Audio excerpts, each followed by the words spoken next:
For generations, many people have heard a simple story. European missionaries sailed to Africa carrying the Bible and introduced Africans to God. But there is a problem with that story. It begins far too late. Long before the modern missionary ship reached many African shores, people across the continent were already praying. They had names for a supreme creator. They asked for rain, gave thanks, and sought protection. And centuries before the great European missionary movements, Christian communities were already living on African soil. So what exactly did the missionaries bring? Christianity? A new understanding of God? Or something far more complicated? To answer that, we have to begin before the missionary ship ever arrived. Imagine standing in an African community hundreds of years before the modern European missionary arrives. There is no missionary school, no European church, no translated European Bible sitting in the village. But when the rains fail, people pray. When life is given, they give thanks.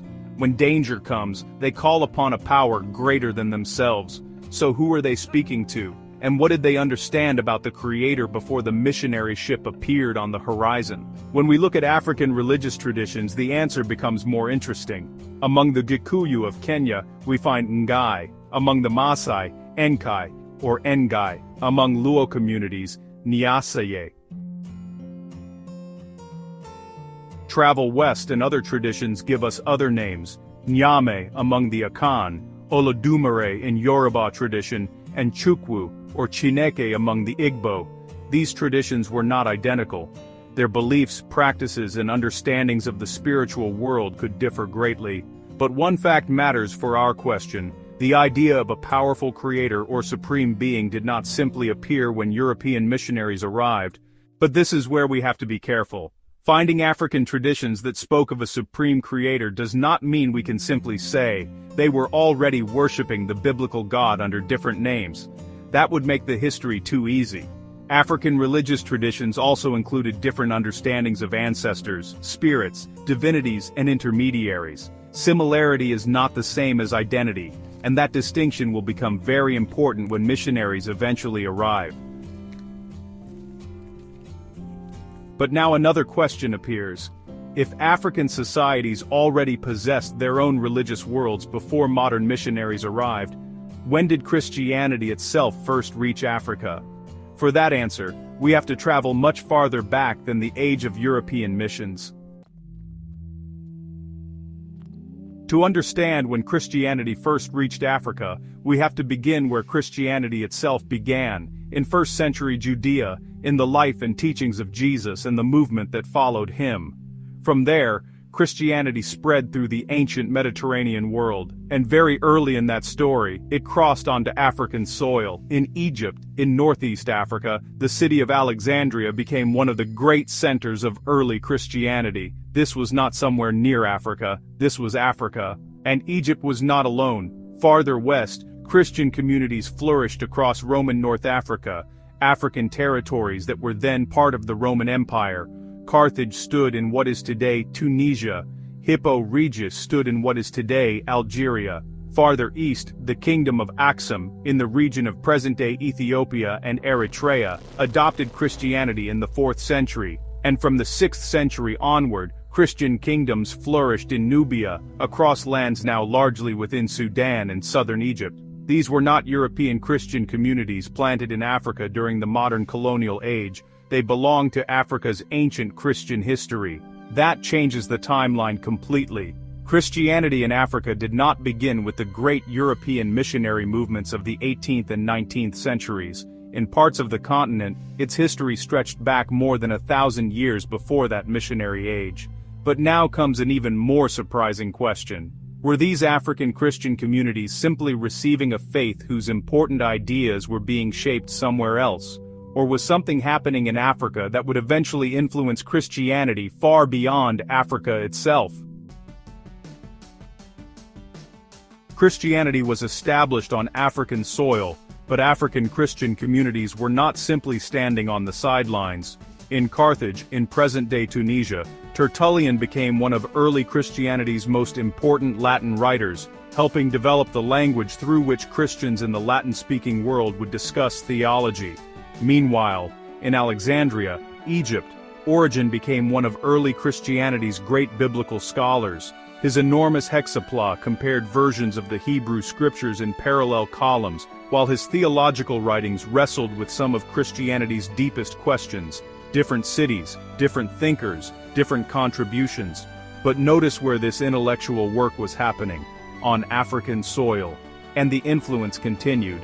In 4th century Alexandria, Athanasius became one of the leading defenders of Nicene Christianity during fierce debates over how Christians understood the relationship between Jesus Christ and God the Father. These were not small arguments confined to one African city.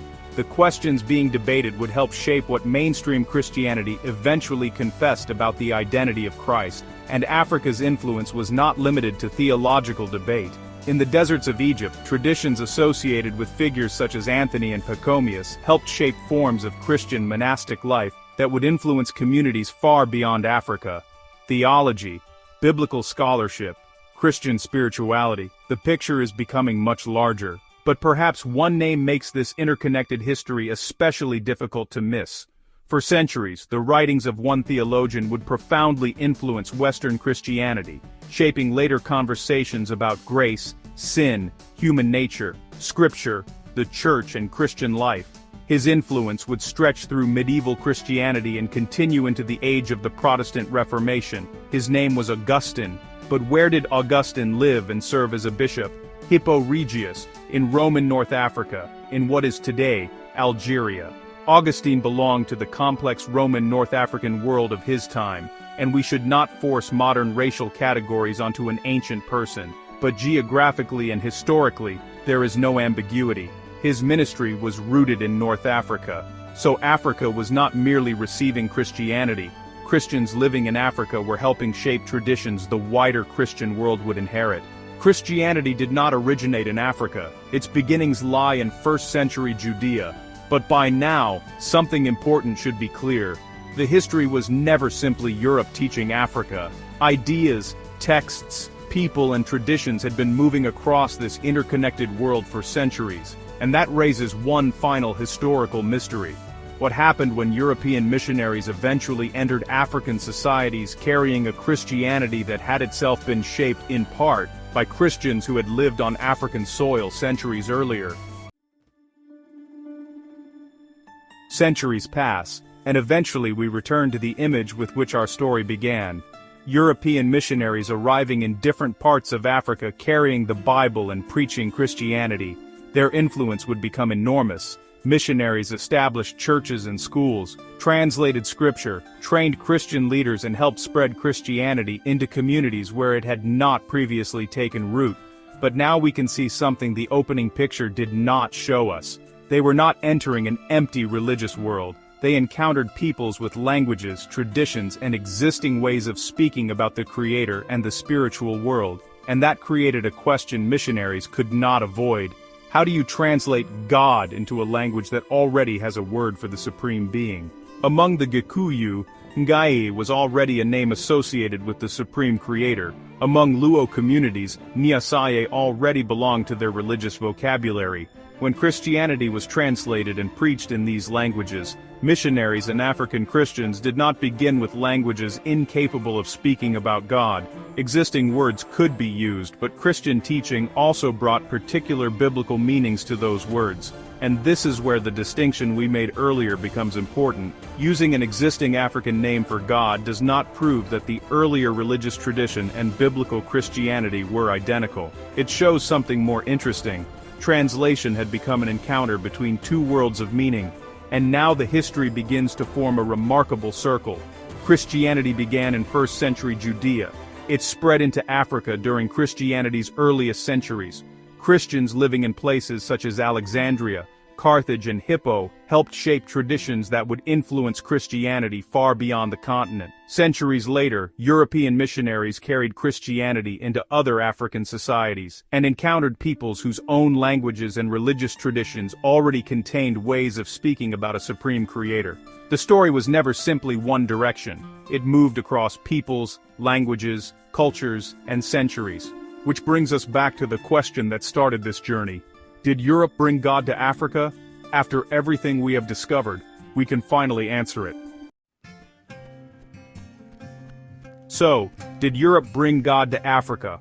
No, not in the simple sense that the question suggests. Long before modern European missionaries arrived, African peoples already possessed religious traditions that spoke of a supreme creator, and Christianity itself had been present on African soil since the early centuries of the Christian movement. But that does not mean every African understanding of the Creator was identical to the God described in the Bible, nor does it mean European missionaries brought nothing new. The history is more complicated and far more interesting than either claim. European missionaries nevertheless became enormously important in the later history of Christianity across much of Africa. They preached particular forms of Christian belief, translated and distributed scripture, established churches and schools, and connected African Christian communities with wider missionary movements. Their work was also entangled, in different places and different ways, with the larger colonial world, and its history cannot be reduced to one simple judgment. Africans themselves then became preachers, translators, teachers, theologians, and church leaders, shaping Christianity within their own communities. So perhaps the better historical question is not, who brought God to Africa, but what happened when different understandings of God met? And perhaps that is the history we were never told. Africa was not an empty spiritual landscape waiting for Europe to introduce the idea of God. Neither was Africa one religious culture with one understanding of the Creator. It was, and remains, a continent of extraordinary diversity.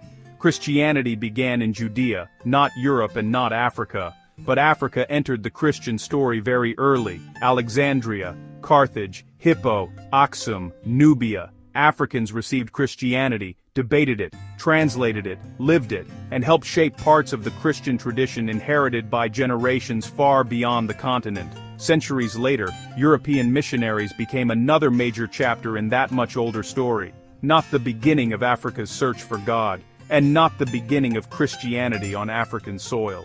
Perhaps the greatest lesson from this journey is not simply about who brought Christianity where. It is about what happens when we begin the story earlier. Africa stops appearing as an empty page waiting for someone else to write upon it. We discover ancient religious traditions searching for and speaking about the Creator. We discover Christian communities whose roots on African soil stretch back toward Christianity's earliest centuries. And we discover Christians living in Africa who helped shape traditions that would travel far beyond the continent. History belongs to people. God does not belong to a continent. And understanding the fuller history does not have to weaken faith. It may simply remind us how much larger the story has always been.